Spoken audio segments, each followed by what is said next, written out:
Good afternoon, evening, morning, whenever you're watching. I don't care. Welcome back to Tell Me Time.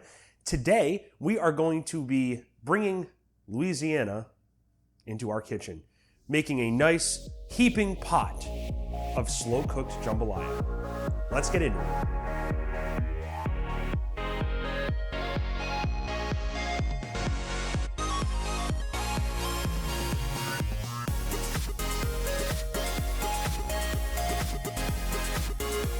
Ah, yes, New Orleans.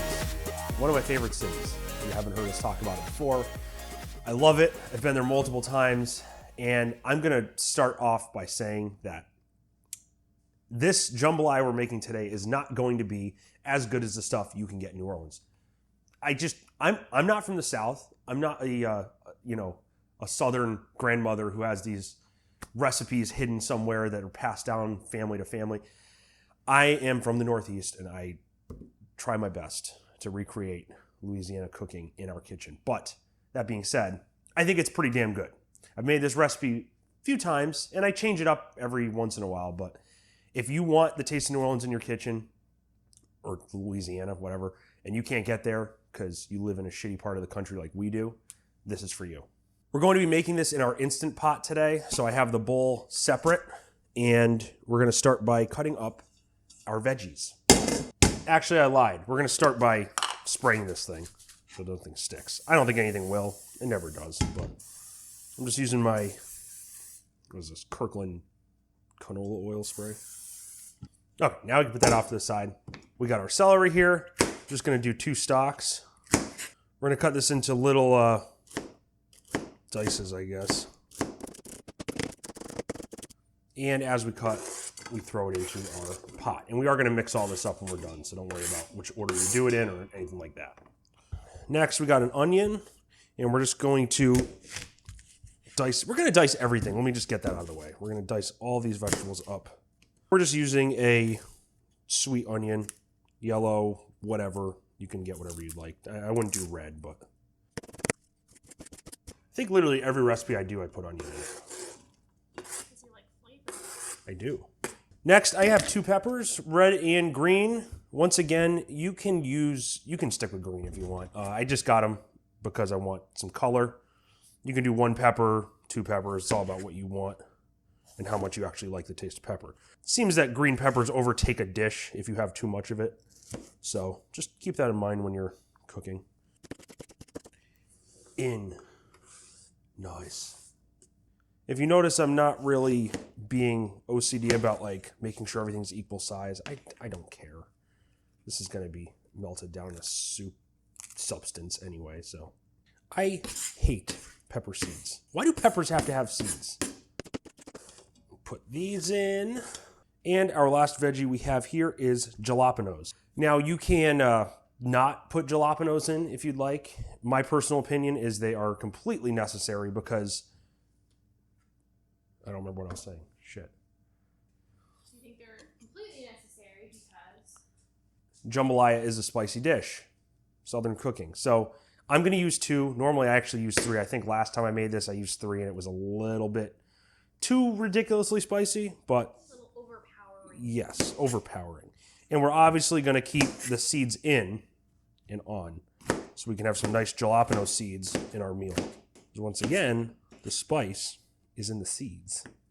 Funny how you just said you don't like peppers with seeds. Yeah, well, I don't like green peppers with seeds. It pisses me off. I'm just going to like dice these up just a bit. Like I said, not caring that much. When do I ever care, you know? Look at that. Look at all that flavor that's already there. Let's keep going. Now you can add a variety of proteins into your jambalaya. We do the trifecta, which is chicken, andouille sausage, and shrimp. Couldn't remember that. A lot of people do just shrimp or just sausage and shrimp or just chicken and shrimp. Shrimp's the staple. I think you have to have shrimp. I'm pretty sure. But you can do chicken or sausage. We do all 3 because we are fat. So I just have some boneless breasts here. And we want, I would say, sort of equal parts chicken and shrimp. So I'm going to use 2 breasts. Breasts. And I'm just going to cut these like so into sort of little cubes, if I can. So we'll cut down and then cut across. Just like we're making stir fry or something. Now you can buy, oh, this feels so great. You can buy rotisserie chicken or something like that and use that. We'll just use raw chicken. Look at, oh, yummy. So we got our chicken cut up. That's pretty much the amount you want. Next we have our andouille sausage. I think that's how you pronounce it. If I'm screwing it up, whatever. I'm sorry. You want specifically this kind of sausage. I mean, you can use like kielbasa or something if you wanted to. It's just not as good. This is the Cajun sausage. This is it. So use this. It's going to make it much better than just using normal old boring sausage. So goddamn difficult to open. They're supposed to be easy. We have 6 sausages here that we're going to use. These little, aren't they cute? Look at them. They don't sell them in pound packages around us, which sort of sucks. I don't know why. I think that's like sort of the standard unit of measurement when it comes to food, but they sell them in like 4 packs. So we're using 6. We keep the other 2 and make some kind of pasta or something with them. Thankfully, they come in resealable bags. And just like with the chicken, we're just gonna cut these up into little pieces, just like so. They smell really good. And that's what we end up with. And if we see here, we're not at the max yet. So everything's cleaned up, as you can see. And while we were cleaning up, I went ahead and added our secret ingredient, which is blood. Cut my finger real quick, just squeezed a few drops in. We're good to go now. Just kidding. I cut it washing the knife, so put a Band-Aid on. We're going to go ahead and add our dry ingredients now. Let's just start with what we know we're going to need. We're going to need some pepper. That might be enough. You think that's enough? Yeah. Yes, that's enough. And we're going to need some salt. Got some bay leaves here. We're going to throw 2 of those in. I know many people that don't like bay leaves, but they are needed for this baby. I'm going to add 2 teaspoons of this delicious basil. You should use dried basil for this, actually, not fresh. I'm going to do a teaspoon and a half-ish of dried oregano. I'm going to do just a teaspoon of thyme. Love thyme. Strong herbs, so we don't want to overdo it there. I'm just going to do a few dashes of cayenne pepper. And last but not least, our extremely delicious and close friend, Tony Chachery's Creole seasoning. I have made jambalaya before without using this stuff, and it's no comparison. You have to get some of this. Please get some of this. It's on Amazon. It's at Walmart. It's wherever you shop. It's so freaking good. Oh, God. So freaking good. And for this, you don't want a lot of it, but I am going to do a pretty generous amount. I'm just going to sprinkle it in like so, because it is a bit salty, so. And there we have our dry ingredients. Last but not least, let's get into the wet stuff. So let's start with adding some garlic. I'm going to do a pretty good sized spoonful, probably that much, maybe a little, heaping, yes, maybe a little more. If you have fresh garlic, you can do like 4 to 5 cloves. Next thing is our tomatoes. Tomatoes are a big part of this dish. So you can get a can of like the 28 ounce portion. I'm using 14.5 ounce here, and I'm also using some tomato paste. You know, if you double up the tomatoes to the 28 ounce or whatever, you can use less tomato paste. Oh, this is tomato sauce. No, whatever. I suck. I was wondering why it was so liquidy. Hopefully it's not that watery then. And we'll add in our tomatoes next. We might have fucked it up. I don't know. Next we have beef broth. I poured it out into this container because I was trying to see how much we had in the fridge, and it actually was just perfect. I'm using like 15 ounces. If you want to get a can, I think they're 14.5 or whatever. You could also use chicken broth. I think personally beef broth has a little bit more flavor, and I know it's sort of weird using that with chicken, but it's fine. You'll live. We're going to add a few dashes of Worcester sauce. And then, this stuff. You're not going to find this in stores all over the place, but this is some nice hot sauce we got out in California when we visited Pasadena. So any hot sauce will do. This stuff is pretty good. It's habanero. It's spicy, but it gives a nice kick. You can use Tabasco sauce, whatever you would like. And Kayla loves this stuff on her food. So we've reached the final stage. Let's give it a nice mix before we go through and put it in the cooker. Just want to get everything incorporated as best as possible here because all the seasonings are on top. Oh, do you smell that? It smells so good already. Probably needs more pepper, but looks delicious. Look at the colors in there. You got some chicken, some sausage. It's so good. All right, let's throw this bad boy in here. And we've actually never used the slow cooker setting on here, so this will be sort of interesting.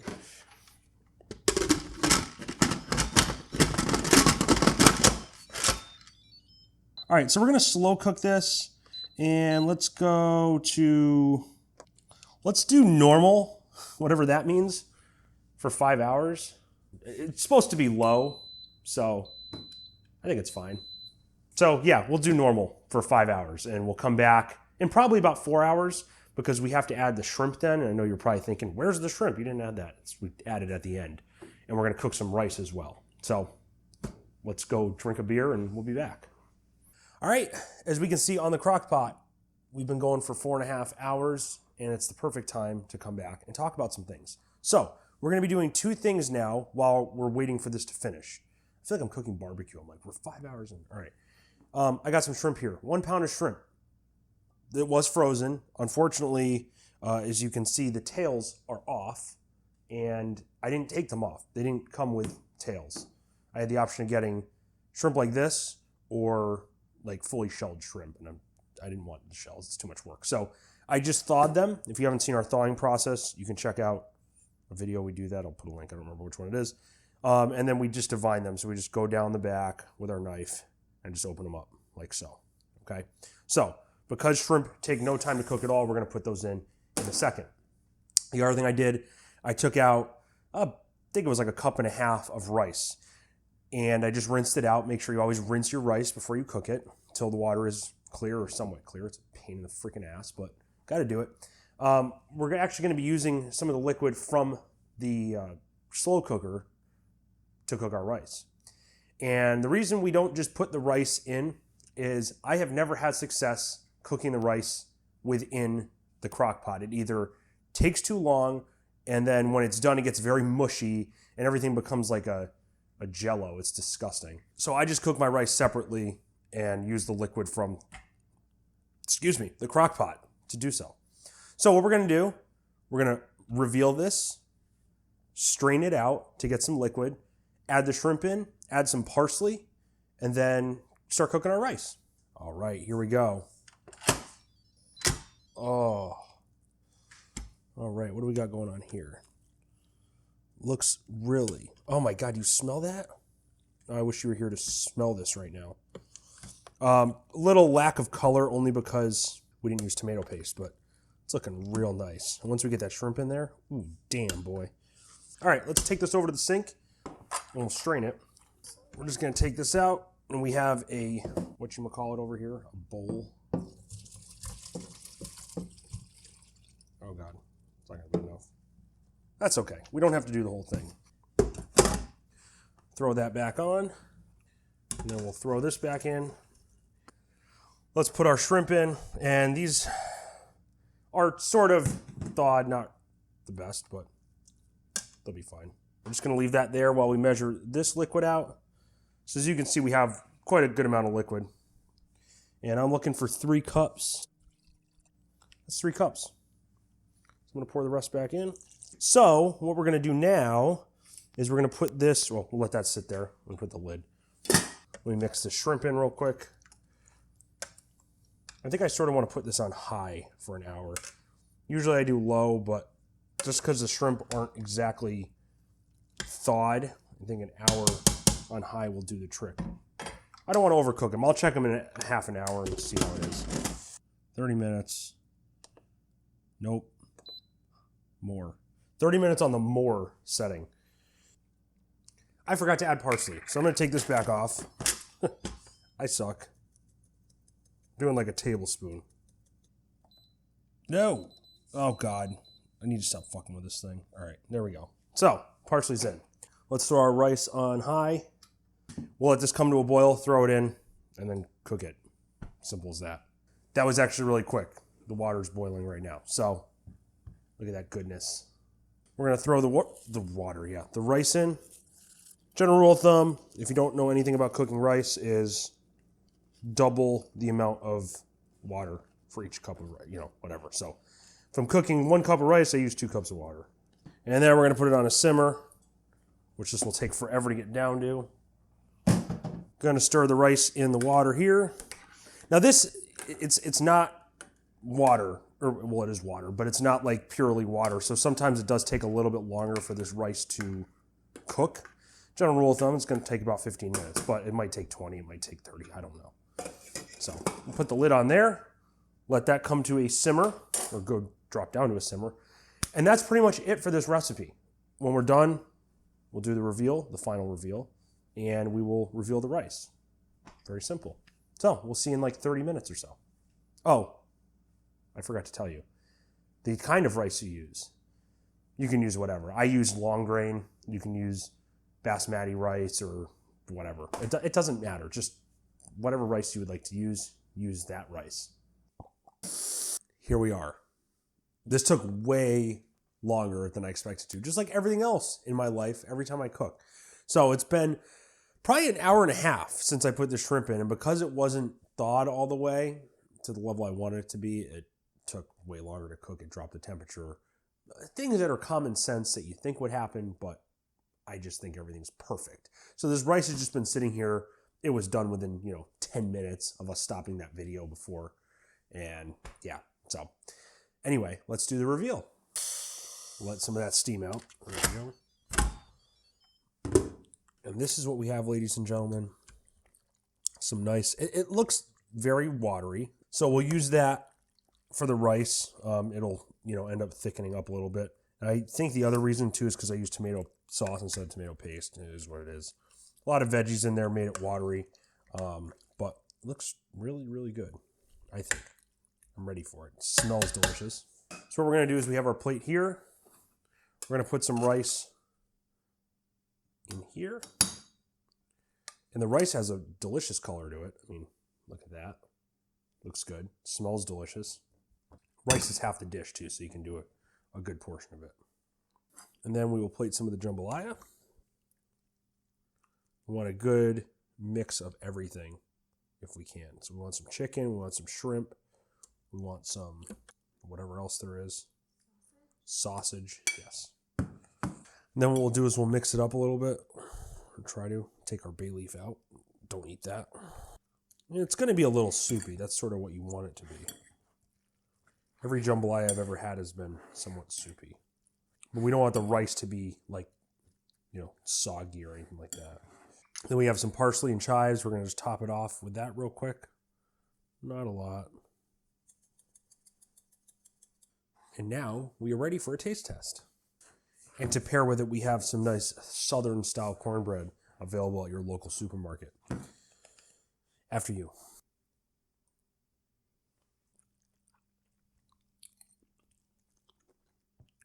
Not too spicy. It's still enjoyable.